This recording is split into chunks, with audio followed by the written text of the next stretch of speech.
Welcome to the Heavy Sweater Podcast. My name is John King. Thank you for listening to the podcast. If this is your first time listening, this is the Heavy Sweater Podcast, a deep dive into the beginnings of Australian musicians and bands of the heavy variety. And this week we have Brad Maddaford and Joey Keating from the new band Sunbleached. They are absolutely fucking sick. Killer band. I fuck with their music heavily. And while this podcast was happening, just hearing the way they speak about music, I fuck with that heavily too. They are fucking so sick. They're a fresh band, but they're not fresh in the scene.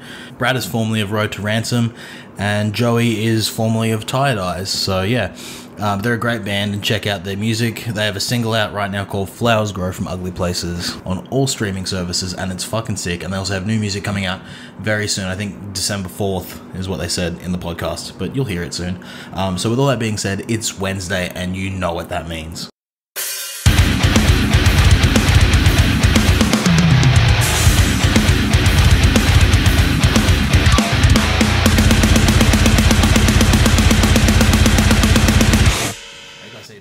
Good. Thank you. Good. Thanks for having us. It's all good. Yeah, thank you. Thanks for wanting to do it. We'll get straight into like the beginnings of both of you, and you can take your turns telling me, or telling whoever's listening, the first heavy-ish band you remember hearing. Doesn't have to be like fucking Cradle of Filth or whatever, but it's like anything that's got a bit of fucking tone on it. Me? Yeah. I'll go first. So this is Joey, by the way. Just in case you'll need to know. I'm thinking heavy bands. I think probably the first influential heavy band that I remember listening to was I listened to a song by Under Oath. Okay. It was the Say Goodbye. No, that's Prom Queen. It was like another one, like one of the early Under Oath songs, and I remember I was so scared. Yeah, I was scared. I was like, this dude's like yelling. This is so crazy. But then as I got a bit older, I sort of dragged some of those bands over with me. Okay. Yeah. So like Under Oath was probably the first heavy band that I was like, okay, this has definitely caught my attention. Yeah, this is something special. Yeah, true. For me, it was System of a Down. Yo. Yeah, dude, 100%. I downloaded LimeWire. Yeah. My dad's computer. 100% LimeWire is the best. Yeah, Big Day Out 2002. There was a heap of live videos of them, and I remember watching them, and I was like, fuck. Yeah. This stuff is sick. Yeah. And I was like 12 years old. Yeah. Fuck yeah. But yeah, from there it was like, I remember Slipknot as well. Yeah. And then like more towards big damage like to Slipknot. the metalcore side. I remember As I Lay Dying and Parkway Drive. Fuck yeah. You in that whole starting part of this, you have mentioned all the bands that always come up. Yeah. There's Under Oath, Slipknot, any new metal band. Yeah. And then the Parkway, and then the Christian like metalcore scene. Yeah. The Christian metalcore scene is a classic. massive staple. Yeah. I think my first paid ticketed concert that wasn't just like $20 at the door was No Mercy Marg opening, which is like a sick like local band opening for 50 Lions, Confession, and Parkway Drive at Kiwana. Yeah, it was at Kiwana. That was my first ticketed concert. Yes. It was sick. That's fucking rad. Yeah. Just seeing Kraft a big meat. 100%, man. It was awesome. Dude, I saw Bullet for Valentine. Really? Yeah, it was the first concert I went to, or whatever you want to call it. Where I paid money for it, and House First Hurricane was and they were sick, dude. House First Hurricane was very tough. That was one of the first CDs I had in my car. Really? Yeah, in my first 93 Corolla. Sick. That was one of my first CDs. Yeah. Sick. That's fucking excellent. Cool, man. And then from those bands, you've already gone into yours with like Slipknot and then into the metalcore, but where do you go after that? Like what makes you go into like, I need to find more of this, and what opens that up for you? Yeah, totally. I think I had a taste of those bands, so like Under Oath and some of the Christian sort of sounds, which were really cool. And then I sort of like came into like high school and got a taste of everything else that was pop and fabulous. But then it was like a big turning point I can remember was actually seeing the first Transformers. Okay. This sounds silly, and I'm like showing how young I am. But like the first Transformers and like Bumblebee comes around a corner and he like turns into Bumblebee. And the song "Pretty Handsome Awkward" by the Used came on. Fuck me. Yeah, Oh, isn't it a banger? The best band of all time. I get shit from people I'm in a band with at my party because I talk about the Used. No, they're so tough. They are the pinnacle. Yeah. And so, like, even just, like, understanding some of the sounds that I hadn't really, like, hey, like, so a lot of that sort of stuff, I was like, okay, I'm actually an emo dude now.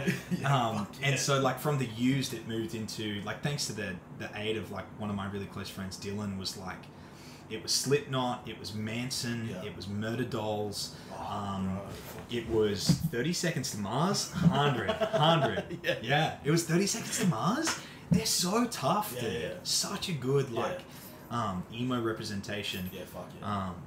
But yeah, it was a lot of sounds like that sort of started to move me, like, obviously from out of, like, things like AC/DC or Metallica. The dad bands.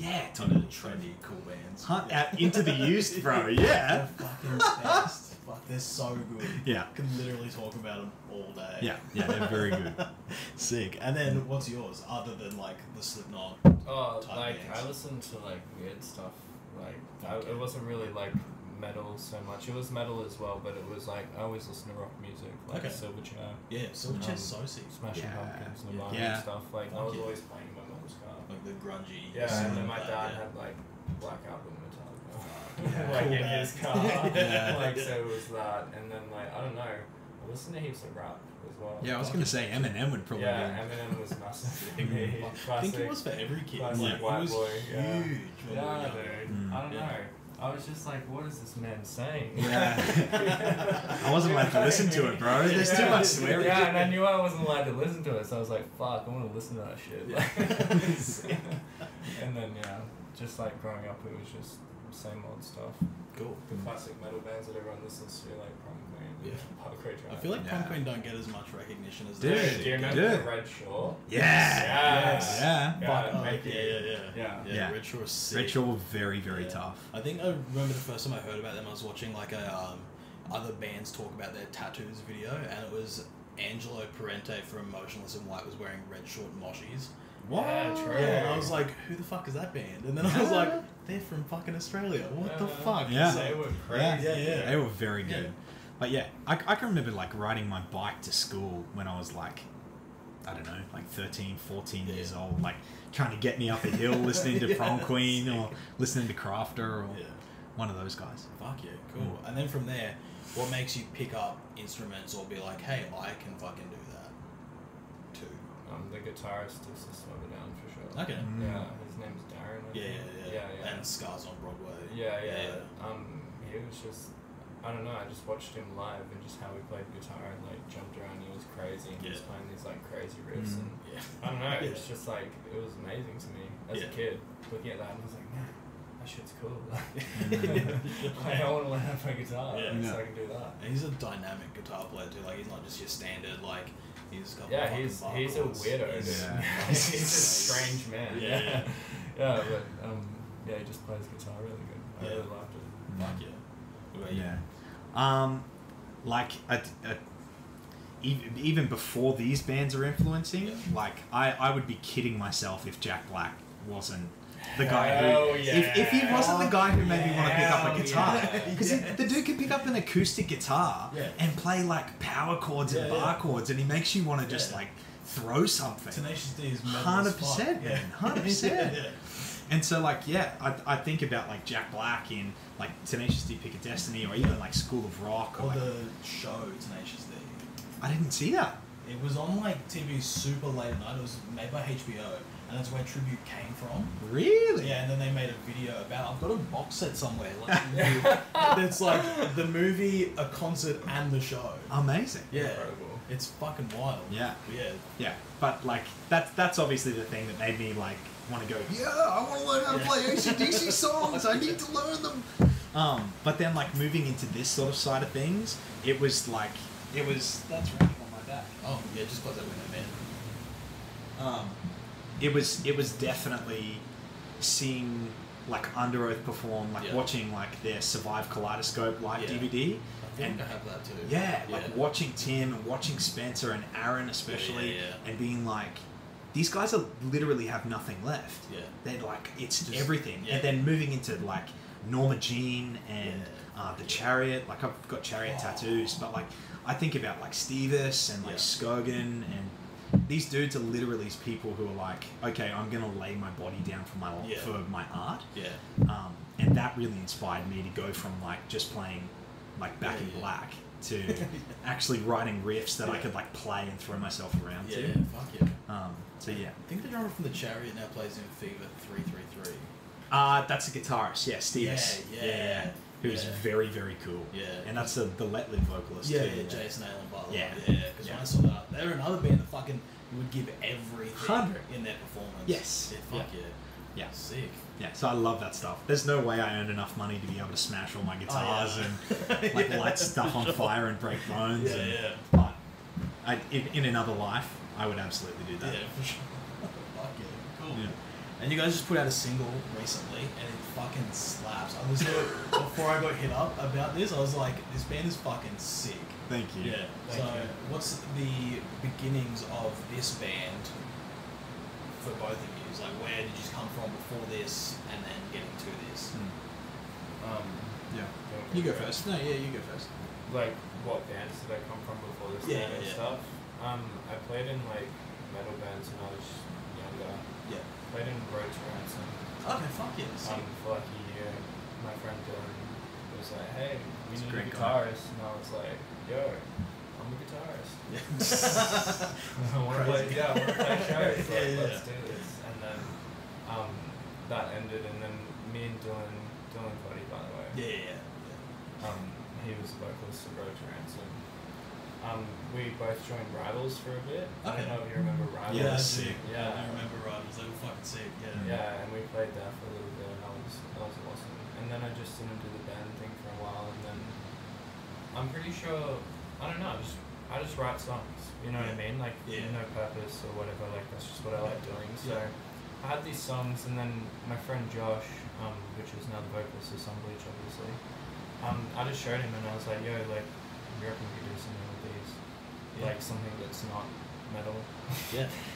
Fuck You know, like, some of this a bit more like my roots, which would be like rock music. Yeah. And then, I just went from there. And just started writing songs, getting in the room, and then, Joey came along. Yeah, so I obviously, I've played in a couple of bands. So like I started in a band called Hope in Hand. Okay, I remember hearing that name. Yeah. We're around like way ago, and before that we were called Down from the Sky. Okay. God bless you, Trivium. Fuck off. And like I had a little bit of experience like as a younger dude in like metal bands, but I was always sort of like the clean vocalist guy that was sort of whatever. So like we did a bit of touring with Hope in Hand, did that thing, and then I had a pretty big hiatus from like heavy music for a while, and then out of that came back with Tired Eyes, which was awesome. That was basically just like an open diary for me for a long time, which was really, really fun. And then at the closing of that, we sort of found ourselves just about in the COVID sort of period, which is when these guys hit me up because they obviously knew that I was the Tired Eyes guy and that I had a bit of spare time because I wasn't doing much. And so we got into the room and it was pretty intuitive. Like everything just clicked. It was real gluey.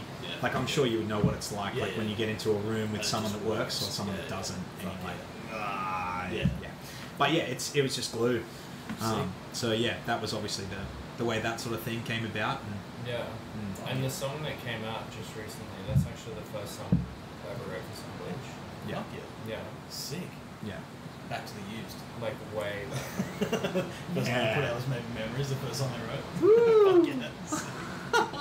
Cool, man. And then you guys obviously have more stuff coming out very soon. Do you just want to talk about a timeline for that or anything? Yeah, for sure. It's got a release date. December 3rd. Fuck yeah, sick. Been already announced in some articles apparently, so I guess we can say it. Sick. But December 3rd, we have the second track of the EP coming out. Cool. Fuck EP 2-track, I call it. Yeah. Cool. Yeah.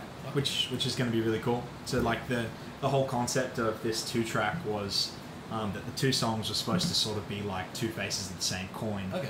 But sonically pretty different. Okay. So like you'd hear with Flowers Grow from Ugly Places, like it's a pretty like Brad says, it's very roots, like balls to the wall rock track. But then like with Rose Tinted, which is the rose tinted 2-track. Yep. The title track, it's like a little bit more on that dreamy, nostalgic sort of side of things that sort of pulls a little bit more from like bits of Smashing Pumpkins or like even. I don't even know what band you would. Yeah, it sort of more sounds like what organically comes out of you rather than deliberately aiming to write anything. Yeah, I didn't really have any sound in mind. I was honestly, for that song, I was just playing that riff in my room, and Josh was just sitting on the couch. Yeah. He just started singing to it. Yeah. And I'm like, oh. He said, keep that in the bank, and I was like, nah, fuck it. Let's go now. Yeah, whatever. Like, that's just a random riff. Yeah. And then, like, he, like, came back to it, and he's like, no, I got lyrics for this. And I was like, alright. And I played it, and then it sounded incredible. And I was like, yeah, cool. Yeah. Thanks for bringing that song alive. No. I think Rose Tinted is probably a very organic sunbleached track. Yeah. Which is cool. Yeah. That stuff's sick. Thank you. I feel like those songs like have more power to resonate because they're coming from a more pure place, opposed to like I'm gonna sit down and try and write something and then like I spend like fucking 6 months on like shit. Yeah. But yeah, that organic stuff like fucks hard. Yeah, it's true. I think that's probably a big goal for us as well. Like we don't want to try and force anything that doesn't need to happen, but we just let things come naturally, and as it works, it just works. Yeah. Like, and you would know as a creative, like when you're in the river, it's moving. And you've got momentum, and that's like this guy. Like Brad is just a writing machine, and can just punch out like so many really good, like tasty tracks that are all different from one another. But it's effortless for this. Yeah. COVID, I just wanted to like do something. So, me and Dylan, like Dylan's a producer. He's incredible at what he does, and he just comes over to my house like every Tuesday or Friday, and we just write songs. That's what we like doing. Like I would do that if I wasn't in a band. Like that's just how I like spending my time. So I think this year, like I don't know, there's a lot of tracks. There's a lot of stuff we can use. Fuck yeah. Sick. And especially the way people listen to music nowadays is so like not like musicians listen to albums in full, but regular people just listen to a single. They only have like a couple of minutes at a time to listen to something, and then they move on to the next thing. So I think having like constant content at your disposal is probably the best thing for a band coming from a local scene. Yeah. Oh yeah, for sure. I think that's like a part of the industry that's a bit hard. Yeah. Because like especially like people like us, like I know for me, if I'm gonna listen to something from an artist, I want to hear a product. Yeah. Like I want to hear an Under Oath album. Yeah. Or I want to hear a Getaway Plan album. Yeah, yeah. Like I want to hear it from start to finish, and like I want to hear the whole story. Yeah. But especially with like the way things are marketed in the modern day, it's so much more about bite-sized pieces to be able to slap marketing in around it and create and generate attention. TikTok mentality. Yeah, totally. Like super quick, instant. Yeah, dude, totally. Even in my first band, like not even that long ago. I mean, I guess it's long now, like 8 years ago. Yeah. Yeah, cool. Said that in the fucking microphone. Anyway. Even back then, it was still about printing CDs and something. You know what I mean? We did have streaming services, but like it wasn't like a thing like it is now. It wasn't Groove like Shark, brother. The be all and end all. Groove Shark was sick. It was the only one that worked. Slacks, bro. Yeah. Yeah. The only one that you could use on your school browser. Yeah. I'd be like, oh, check out this song from Bring Me the Horizon. It's so fucking sick. Yeah. And I'd be like, what is that chick doing on the cover? Is that like spaghetti? It was about printing CDs back then, and it's like now it's just a whole new ball game, I guess. Yeah, it makes it a lot harder for like independent artists if you don't have the money to put into like a constant like marketing scheme. Yeah. A lot harder or a lot easier, because obviously like it's like if you've got the right means or if you just luck out, you have potential to be big very quick. In the right hands, like a good song in the hands of the right person is a hit. A perfect song in the hands of the wrong person is worth only what it is to the person who wrote it, you know, which is really sad. That's how tedious it is now. Yeah, you know for sure. I mean? Like you could hit a playlist or you could not. Yeah. You know what I mean? Yeah. Like you could hit the algorithm or you could be shadow banned. Yeah. For a reason you don't know. Yeah. And why the hell is my post getting 2 likes when we have 400 followers time? You know what I mean? But then other posts pop off. It's just very tedious. Yeah. You never know. Yeah. I think it's like, you guys obviously aren't going to have those problems like my band had when we first launched. Like, we put a single out. We weren't prepared enough to be like, oh, we should probably submit to playlists, and like our distro didn't accept our name because like one Mexican rapper featured on another song 2 months before we launched, and then we had to change it to Shokan AU and all this shit. Wow. But they didn't tell us that the name was wrong, so like we'd put the song out like a month in advance. It was like, yep, it's all approved, day of, nothing. Yeah. And I was like, sick. All we have is a lyric video to pump now on social media. That's all we've got. Yeah. But yeah, you guys obviously don't have that fucking problem. You guys are well prepared. We there's a lot of work that goes on behind the scenes of this and that. Yeah, and obviously, like Josh isn't here, so to like even speak on his behalf, the dude works like tirelessly to Josh is pump out the content. manager. Let's not beat around the bush. Yeah. He manages the shit out of this. He so is, and he works real hard on producing content and keeping things up to date and like chasing us up because we're so relaxed, man. We just want to like play shows and hug each other and like hang out. And Joshy's like, come on, man, like we need to actually do something with it because we've got something worth giving to people. But then like as well, like we look at our PR manager, which is Tim Price. Like you would know Tim. Yeah, Tim's great. He's the man. Yeah. He's awesome. He gives a shit about bands, which is sick. Yeah, he really does. Yeah. Instead of like the jaded industry people that don't give a fuck. And money, Tim's like invested in the bands that he works with. Totally. And he's just like a shadow warrior. Like he just like we never really know what's coming. Yeah, man, go ahead. And then he just like pulls up like, oh hey, by the way, you guys are gonna be on Triple J again tonight. Oh hey, by the way, you're over here tonight. So like he's another guy that's just like totally working on our behalf. So we can sort of focus on trying to keep things pure or whatever that means. And then I get that through Josh calling me because I haven't checked it. You know what I mean? And I'm like sleeping. Get a call and it's like, hey man, it's like, yeah, cool, we're on Triple M tonight. It's like, oh, sick. I'm going back to sleep. I'm really tired. I got work tonight, dude. That's crazy. Fuck yeah. But you guys have got it like all sorted. Like one guy's doing the management. You're pumping out fucking music all the time. Yeah. That's fucking sick. It's a good way to work. Yeah, it is. All of us writing music is great. Like, I don't know, we're like always working on music, but I feel like what's to come next is like going to be more all of us. You know what I mean? Yeah. Than just like me sitting in my room writing music, because that's what it's been for a while. But just coming together as a band more and getting in the room, I reckon the songs are going to get better. Fuck yeah, for sure. I think especially when things do start becoming collaborative efforts, there's like lights and shades that you wouldn't normally get when you're by yourself. Yeah, because you get too close to certain projects. Oh, for sure. You need that other perspective to be like, what about these? Yeah, for sure. And like you said earlier, like you can labour tracks for months and months and months because it's not talking about what you need it to talk about, or it's not the colour that you want to see. Whereas like you get someone else that comes along, like Bradley will come along and be like, oh, that's cool, it should go here. And you're like, that's where it was supposed to be the whole time. So collaborative efforts are always a richer product. Yeah, for sure. As a result. And you know when that stuff like clicks properly. Like I'll do it. Like I'll get my guitar player will send me something. I'll be like, what about this? And then I try it. And I'm like, oh, that's fucking it. Whatever it happens to be, that is it. Yeah. It's fucking sick, man. Yeah. Cool. Yeah. Fuck yeah. And you want to talk about old local bands?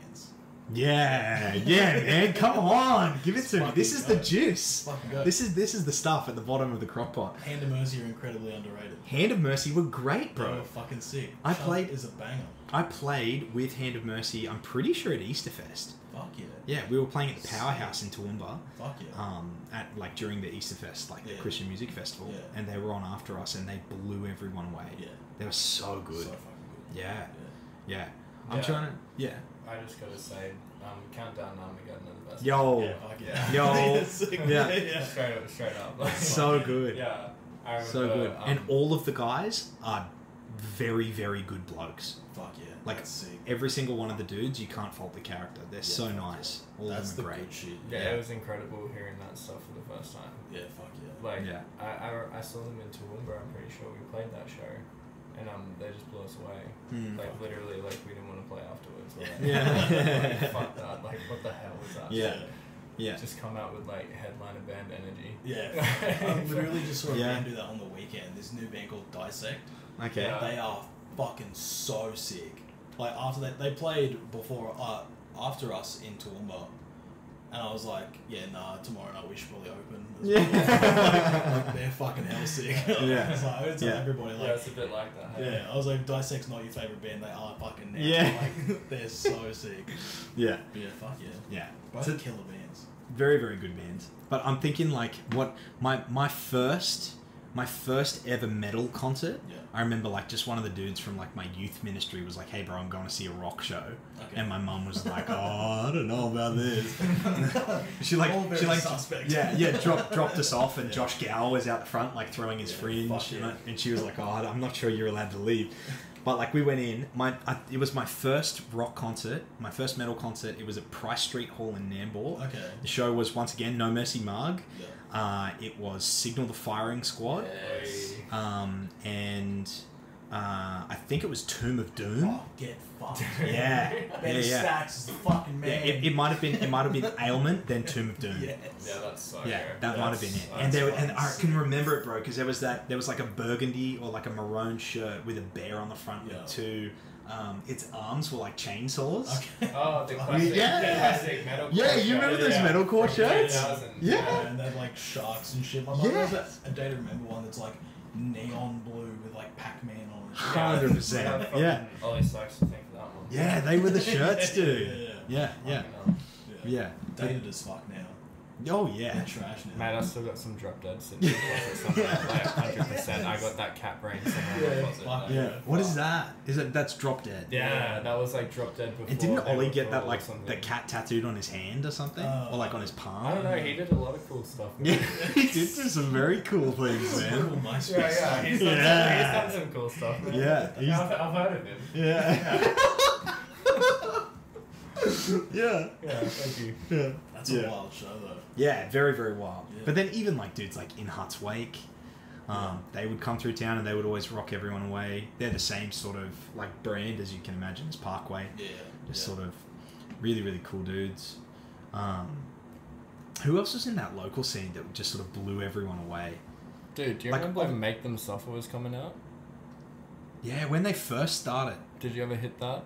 Yeah, I Man, think so, I was- because it was like on the other end, like I was on the end where I like wanted to hear people play like synth riffs and stuff over breakdowns, like shit. Yeah, Attack, yeah, very House vs Hurricane, like that stuff. But then like Make Them Suffer was like big orchestral, pianos and stuff, which was so cool. Yeah, I It was never heard very anything cool. like that when they were coming out. They were like local one day, and then all of a sudden they had like an incredible album, almost a masterpiece. Yeah, And then they were just huge. And it's like, cool. Never Bloom was fucking so Never sick. Bloom was so it was big, sick. man. I have never heard anything like that. Yeah. Like, it was like one of those albums that comes along and you go, oh shit, Like like that. that's cool. Fucks, Yeah, yeah. yeah. There's only been a couple of those for me, but that one was one of them. For Yeah. Sure. It translated so well live too. I remember watching them at Crowbar with Black Tongue, I Valiant, and God. Night in Texas. Yeah, man. It was the filthiest fucking show. But they played Widower at the end, and just that first fucking key hit, Yeah. the fucking room shook. I was like, this is gonna go fucking off. Yeah. It was so sick. That's wild. Yeah. What is to flip it back on you guys? I'm now the host. Welcome, guys, to the Joey Sweater podcast. Is what's one piece of work or the one song that you heard that just like changed your paradigm? Okay. I got heaps of these. Like a lot. Hit me one. Just one. I have One. to pick one. One. There's a lot of One, bruzzy. There's a lot of pivotal points. This is a narrow road, my friend. Oh my god. You go. I 100% would say I Call Fire by The Used. Okay. Because I went from being like, oh, music's just a thing. I've got a Hot Wheels soundtrack. Yo, And it's like good. back on it. Yeah. And then there was like an emo countdown on VH1 that was like the top 100 emo songs of all time. That's amazing. Yeah, and I just kept remembering like this one chorus in every ad break, and I was like, what the fuck is this song? And I'd check like periodically, and it was like Papa Roach, Evanescence, like all these fucking non-emo bands. But number one was I Call Fire by The Used. And when I watched it, I was like, what the fuck is this? Yeah. And then from then I was like, I need a guitar, I need bass, because I need to be Jeff Howard. Yeah. And I was already playing drums at that point, and I was like, alright, I'm going to learn how to play drums like that, because that's fucking so sick. Yeah. Yeah, be used, 100%. Alright, I'm just, it has to be the first one then, as a kid. Yeah. Yeah, it's In Bloom by Nirvana. Yo! 100%. What a masterpiece. Yeah, dude. That Absolute masterpiece. By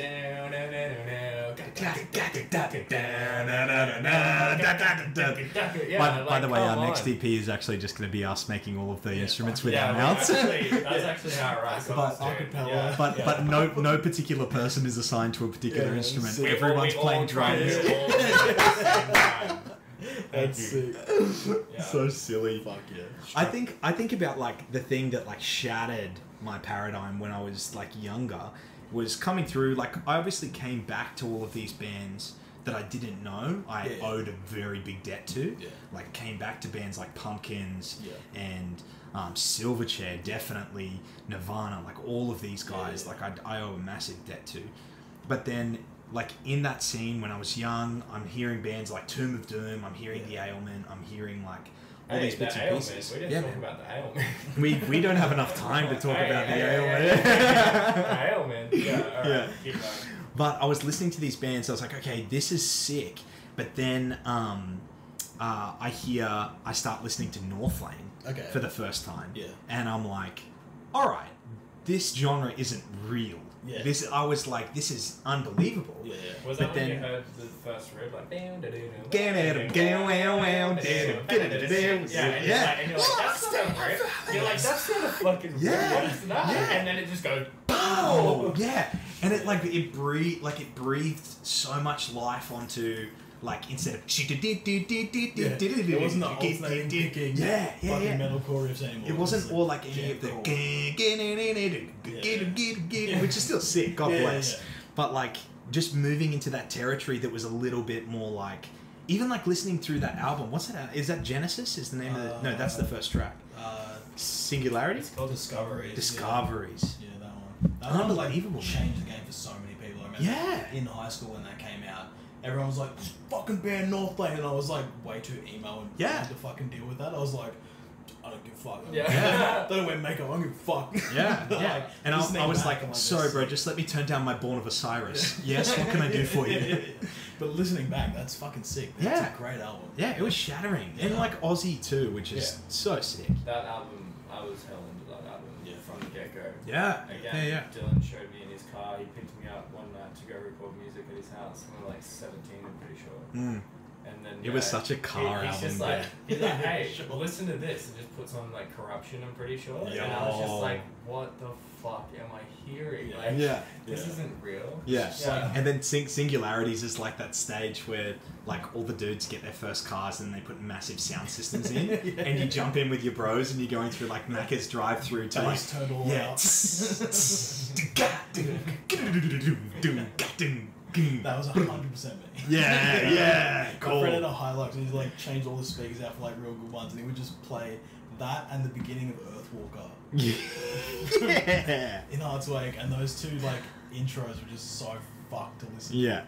They're so They're sick. funny. Yeah. You're definitely going to take this podcast and just like cut up all the parts of us singing. No. I'll leave it in. Oh Lord. But no, that's fucking sick. Yeah. Very Fuck fun. yeah. Very fun. Cool, man. Well, we've been going for about half an hour, so we'll go into your individual top 5 favorite bands and Shit. then socials, the whole deal. Yeah. Shut this fucking bitch down. Yo. Yeah.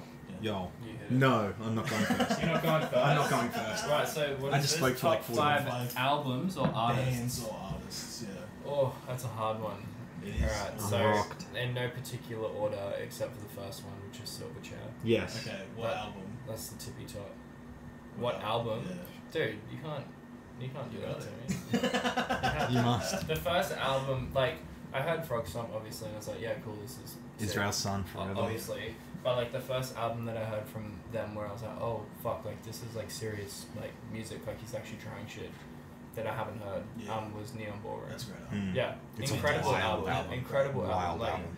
and to think he was like so young when he wrote it as well, and like it was just an insane going to me. through so much shit. Yeah, it was Yeah. super insane. And then Diorama came out, and it was like, case closed for me. Yeah. Like, come on. Like, The dude just knows no bounds. Yeah. Like, he's just so creative in his writing. Yeah. He's I know, it's just nuts to me. Yeah. And then it'd have to be like, man, Eminem's got to go in there. Okay, cool. Yeah, Yeah, 100%. He's sick. got to go in there. Yeah. Yeah, the white boy that hates his mum, represent. But loves pasta.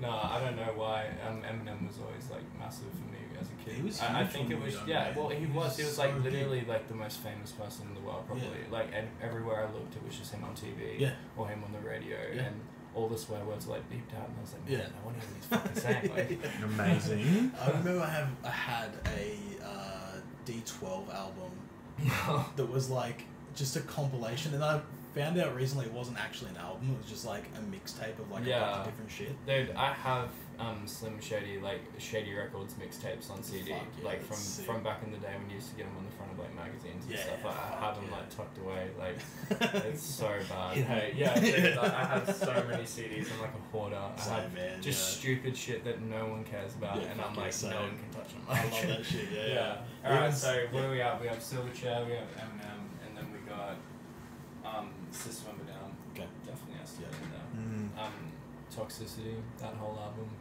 that was incredible for me. That was like what made me want to play guitar and write riffs. Yeah. And like down tune as well. Yeah. I didn't know that was a thing. Yeah. How earth-shattering is going to drop D for the first I time? wanted, What the yeah, fuck? yeah, because I always It's a new played achievement guitar, unlocked. and I was like standard like power chords. What the fuck? Like I don't like this. And then like Yeah. so I think it was like one of my teachers at school was just like, hey, like tune your string down, and then you can just like push your finger One on the finger, bar, and I yeah. was just And like, then you instantly became a oh rock my god. god. Yeah. This is- It's like the laziest thing to do as like when you first start playing guitar, you're like, oh, this is way easier than this. Yeah, Like, yeah. You just get so lazy. Absolutely. Yeah. It's fucking sick. Smoke on the Water sounds heaps better now. I actually never Yeah, learned how to dude. play that because Good. that was the song everybody learns to play when they start playing guitar. I was like, no. I I'm learned how to going to play learn Manson songs. Wild. Yeah. Yeah. Oh yeah. Wow, dang. Fuck yeah. Yeah, dude. You make my heart. Yeah, shine. that was what the dude taught me that was Yeah. playing guitar. That's fucking sick. Unreal. And then geez, I think Deftones needs to go on there. Deftones. For sure. Fuck yeah. For sure. That Unreal. shit's just crazy. Yeah, yeah. Deftones are like hell dynamic. Yeah, Yeah. man. It's Incredible. just nuts to me. And then let's just do Old Faithful, obviously Nirvana. Yeah. I mean that's Yeah. a given. Fuck yeah. Right. It is a masterpiece. Yeah. One of my best mates. Yeah, who- but what's a masterpiece? Because if you're gonna say Nevermind, you might want to bring it forward a bit. In Utero is. In Utero is the also a album. masterpiece, It but like is the if, album. if we're looking at Nevermind, No, which we're not. We're looking at I'm Utero. looking at Nevermind, No. bro. It's genius. The great. thing that flipped for me was, and this is like you can hit me up on Instagram and shout like you can shout all of your abuse at me that you would like. I still want to love you. The biggest thing that changed for me was one of my best mates, Jareth. He plays in a band called Wife Cult that are so good it's crazy. Yeah, it's insane. Yeah. It shouldn't be that. Yeah, the dude released like Soft released an album that's a masterpiece in its own. It's so good. Look up Wife Cult. Okay. Yeah, go listen to Wife Cult right now. I'm going to. Yeah. fuck. He better pay me for that plug. The way Jareth explained that album to me, he was like, "Okay, dude, it's Beatles but pissed off." Yeah, I get that. And so I went back and listened to Nevermind through the lens of Beatles but pissed off, and I was like, the whole thing makes sense. Yeah. It absolutely makes sense to me because like the Beatles are one of Cobain's like main influences. Yeah. I'm pretty sure. Yeah. I don't know. I didn't know. Oh, thank you. Yeah. I was good mates with Courtney Love. Never met him. Oh, but, like, yeah, I know cool, Courtney. dude. Yeah, Fuck pretty yeah. well. Nah, it's in Utero, so stop talking to me. Okay, Utero yep, does okay. slap hard. Yeah, that first chord of the album just sets the tone for what the album's gonna be. It's just the biggest fuck you. Yeah. ever. Even in like Ever. song titles, like Territorial Pissings. Yeah. Like that on a major label is just like the Yeah. biggest fuck you to the major label. Yeah, but like just I don't know, that album, the first chord is just the grossest thing you ever hear, and Yeah, like fuck. people like you gotta think of like people going into that like So what they were expecting Oh, like yeah. to come after Yeah, for Nevermind, sure. and they're just thinking like another Smells Like Teen Spirit just Yeah, straight yeah. off the bat, Yeah. banger, and he just hits you with this fucked chord that's Yeah. just like disgusting. They would have loved that. Too. Yeah. They would have Yeah. been like screaming. Yeah. That was just like fucking, I don't know, that was just It's like punk. the album where he's like, okay, I've proven that I can write good music and you guys love it, obviously. Now I get to write the music I want to write, type deal. That's how I feel about it, sure. because like sonically it's just like, it goes back to more like thrashy, like punk shit. I feel like it was him trying to turn Nirvana into a gateway band for a lot of people. It was just like creative freedom to you know what I mean? It was just like, hey, you're allowed to do this and it's totally fun. Yeah, but like on a massive scale. Yeah. Because they'd blown up so big and then him being like, you can listen to all this heavy shit too. Yeah. Yeah, that's what I fuck with. Yeah, so it's in utero, by the way, mate. Yeah, Sorry. thank you, thank you, everyone. I'll stand corrected. Sick. Okay, this question sucks. Yeah. Because you have to nail there nail are it just down. so many I know. honorable There's mentions. Too many bands. Like I want to say balance and composure. Okay. Like I want to Wait, there's just so I much. gotta say, just honorable mention real quick. Yeah. Counterparts. Fucks. Yeah, fuck yeah. Thank you. They're so sick. Yeah. Yeah. Yeah. They're rad.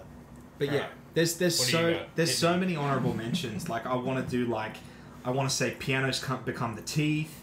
I want to give even things like Only by the Night by Kings of Leon. Okay. Incredible album that's so influential. There's like so much depth. Coldplay influenced a lot of my tie-dyes writing. Really? Absolutely, man. Like I go back to X and Y and I listen through that and I'm like, there is like riffage in X and Y, which is totally sideways. But sort of albums that are more on topic. No, hit me with artists. I had to give 5 artists and name them. I'm gonna say From Indian Lakes. Okay. Who's that? From Indian Lakes. They're from Indian Lakes. They're a band from the States. They have an album called Absent Sounds that was one of the paradigm shifters. Fuck yeah. It's so good. If you haven't listened to them, go and listen to them. Wildlife by La Dispute is a masterpiece. Fuck yeah. Start to finish. I felt Harder that, like, harmonies. Emotional shit. 100%. Don't you? That's my. Don't you play with that drummer? That bleeds. Brad. Yeah. So Brad is currently playing drums in Wife Gold, which is really cool. Fuck Yeah. And he But- drummed on the. He's in Yeah. Yeah. He's the La Dispute guy, which is sick. But like I listened through that album and just like the whole way start to finish is just a masterpiece. Yeah. So that's up there for me. Define the Great Line by Under Oath is an absolute Chef given. kiss. You know, yeah. French kiss even. Your tongue under Yeah, I gotta say, like, I never caught the Under Oath wave like, back in the day, and I still recognize that album is just like 10 out of 10. And it's not even my thing really. Yeah. Like, I like it now going back, but like when it came out, I was like, whatever, Whitechapel. You know what I mean? Like, you know what I mean? Like, yeah. So like, good. But now I go back. Jump and for a I'm like, cowboy. Yeah, I get it. Wait, Jump for a Cowboy. Yeah. So sick. Yeah, you're welcome. No, Under Oath fucking rad. Yeah, they're up there. I'm sorry that they keep getting harped on about, but like, yeah, there's so many. But even like Jeff Buckley, that album Grace, has been such a major influence on the forming of songs and songwriting and voice and guitars. Like the guitars are so sick. Like they're jangly and they're just like Fender guitar into like a blackface amp, just shoved in and dimed. Sick. And all the tones and stuff are just so dynamic and fun, and like a lot of that sort of stuff bleeds its way through into Sunbleached. Yeah. Like you can hear it all through Bradley's songwriting and the way we all come together. Like all of these elements, they all bleed all through it, which is awesome. That's fucking sick. I fuck with the way you listen to music. Thank you. It's like not just like listening to listen. Yeah. Like, it's fucking wild, man. Yeah. I've never heard anybody talk about music like that before. Oh, really? It's like, like you talk about like it's textured, but it is like. 100%, bro. It's 100%. fucking insane. Yeah, for sure. And like that's like the biggest thing that gets me is like even if artists don't intentionally do it, that's what music does. Yeah. Like it pulls out textures and colors and emotions and feelings, and all of these things are intertwined with one another. Yeah. And that's why they can be so relatable. Yeah. That's why people wrote the blues. Yeah. Because you're feeling blue, dude. You know. Yeah. And so like you hear a blues song and you go, this really resonates with me. Yeah. or you're feeling red, and then you listen to James Brown, and you're like, man, I am a sex machine, you know? James Brown is so he sick. literally does, you know? So sick. But Rocky like, 3. Rocky 3 or Rocky 4 lived in America. Rocky okay, 4. okay, yeah. When he's like fighting the Russian guy. Yeah. Keep going. Keep going. That's what happens. James Brown is sick. Plays a Apollo Creed down to the fucking deal. Oh, so That's good. so sick, dude. Yeah. But yeah. Alright, hit me with one more. One more what? I'm the host. Hit me with a fucking album. Bruzzy, one more artist or album? Hit me with both. Yeah. Artist. I'm flat out gonna throw in P.O.D. Whoa! I don't care. I actually don't even. I want to go. That's a bold statement. Yeah. No, it's not. Go. I want both of you. I want both of you to go home and listen to. You're already home. God bless you. Go home and listen to Satellites. That album rules. Does it? What? Does it? Yeah. It doesn't. No, does it? Oh yes, it's so good. Listen to P.O.D. man. P.O.D. Listen to P.O.D. It's the only thing playing in the car right now. 100%. Yes, it's gonna be P.O.D. man. They're so good. And then I have to chuck on Nickleback after that, right? Yo, Just to finish dude. Honest, if the start of is it The Long Road, or what's the album? Don't start talking to me about Nickleback. Yeah, I'm doing it, bro. We're going there. There's a Nickelback cover of a Metallica song. They play Sad. Yeah, Sad But True, Yeah. and they do it incredibly. It is so Yeah, they're a good band. Honestly, They're fucking sick. Yeah, but it just sucks that they make shit music. Yeah, that's not true. It's great No, music. They they're like second and incredible third album were musicians, great. like- Yes, they were, dude. Yeah, wait. That was like The Long Road has to have some props. 100%, dude. Come on, Have you like- heard it? Like the drum intro on that album is literally like Lamb of God. No, Like it's yours.